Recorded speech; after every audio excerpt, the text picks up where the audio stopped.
The rejection email arrived at 11:47 p.m., the 14th that month, and Michael Carter felt something inside him finally crack. He sat in the dim glow of his laptop screen in their small apartment, his 6-year-old daughter Emma sleeping peacefully in the bedroom they shared, unaware that her father had just applied for a job cleaning septic tanks, the kind of work that made people look away when you told them what you did for a living. It was the job no one wanted, the position that had been open for 4 months according to the posting. And yet even this seemed too good for a man whose resume showed a 6-year gap where his career should have been. That gap was filled with something the corporate world couldn't measure: late-night hospital vigils, holding his wife Sarah's hand through chemotherapy sessions, learning to braid hair through YouTube videos, and ultimately learning how to explain to a 3-year-old why mommy wasn't coming home anymore. The medical bills had taken everything. Their savings evaporated first, then the college fund, then the house they'd bought when Emma was born, the one with the yellow kitchen Sarah had loved so much.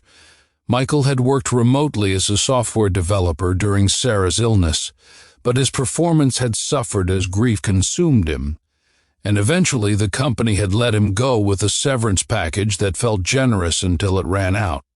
Now they lived in a 2-room apartment above a laundromat, and Emma never complained, never asked why they'd left their old house, never questioned why her birthday parties were just the two of them with grocery store cupcakes instead of the elaborate celebrations she vaguely remembered. She was a child who had learned too early to carry her sadness quietly, and that broke Michael in ways the bills never could. If this story speaks to you, if you believe in the power of second chances and the strength of the human spirit, please take a moment to like this video, share it with someone who needs hope today, and subscribe to our channel. Your support helps us bring these stories of resilience and redemption to life. Now, let's continue with Michael's journey. 3 days after applying for the sanitation job, Michael received a phone call from a number he didn't recognize. The voice on the other end belonged to a woman named Patricia Chen, and she wasn't calling about the septic tank position. She explained that she was the CEO of a mid-sized tech company called Horizon Solutions, and she had somehow come across his old resume, the one from before his world had fallen apart, the one that showed a talented developer with innovative ideas and glowing recommendations. She wanted to meet him for an interview, and Michael felt a flutter of something he'd almost forgotten: hope. But hope was a dangerous thing for a man who had lost so much, and he tried to temper his expectations as he borrowed a suit from the local church donation center and took the bus across town to Horizon's gleaming office building. Patricia Chen was not what Michael expected. She was in her early 50s with kind eyes that seemed to see through the nervousness he wore like armor, and her office was filled with family photos and children's drawings, the kind of personal touches that suggested she understood the weight of balancing work and life. The interview went remarkably well. Michael's skills, though rusty, were still valuable, and his ideas about user experience design sparked genuine enthusiasm in Patricia's responses. When she offered him the position of senior developer with a salary that would finally lift him and Emma out of their struggle, Michael felt tears threatening to break free. But then Patricia leaned forward, her expression shifting to something more serious, and she explained the cost that came with the opportunity. The company was in a critical phase, she said, developing software for a healthcare client on an impossibly tight deadline. The next 6 months would require extensive overtime, late nights, weekend work, and absolute dedication. She needed someone who could prioritize this project above everything else, who could be available at a moment's notice, who could travel when needed. She needed, in essence, someone whose life could revolve entirely around the job. Michael sat there, the offer letter unsigned on the desk between them, and felt the familiar weight of impossible choices settling on his shoulders. This job was his only hope, the answer to prayers he'd whispered in the darkness of their tiny apartment, the chance to give Emma the life she deserved, to pay off the crushing debt that woke him at 3 a.m. with panic attacks. But Emma had already lost her mother. She came home from first grade to an empty apartment 3 days a week when Michael worked his part-time jobs, and he saw how she tried to be brave, how she never complained when dinner was cereal again, how she drew pictures of their family that only showed 2 people now. The cost of accepting this position would be the little time they still had together, the bedtime stories that were their ritual, the Saturday morning pancakes that were their tradition, the presents that was all he had left to give her.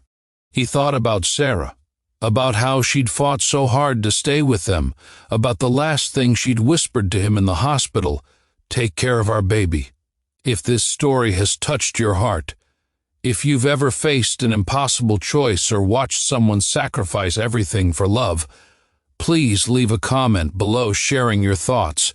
Your words create a community of support and understanding. Michael looked at Patricia Chen, at this opportunity that felt like both salvation and surrender, and he felt the tears finally come.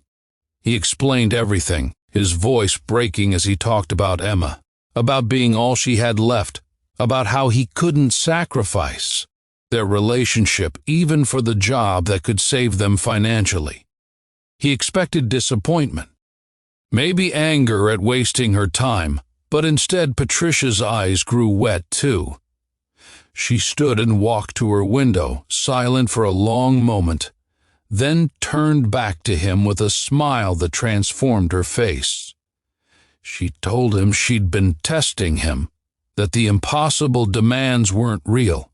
She herself was a single mother, had raised 3 children alone after her husband's death, and she'd built Horizon Solutions with the philosophy that employees were whole people with families and lives that mattered as much as deadlines and profit margins. The position was real, she assured him, and it came with flexible hours, remote work options, and a culture that understood that sometimes your daughter's school play was more important than a meeting. She'd needed to know if Michael was someone who understood what truly mattered, because those were the kind of people she wanted building her company. Michael accepted the position through tears of relief and gratitude, and when he picked Emma up from her after-school program that evening, he knelt down to her level and told her that things were going to get better, that they'd be okay. Emma hugged him tight and whispered that they were already okay because they had each other, and Michael realized that his daughter, despite everything she'd lost, understood something profound about what wealth really meant.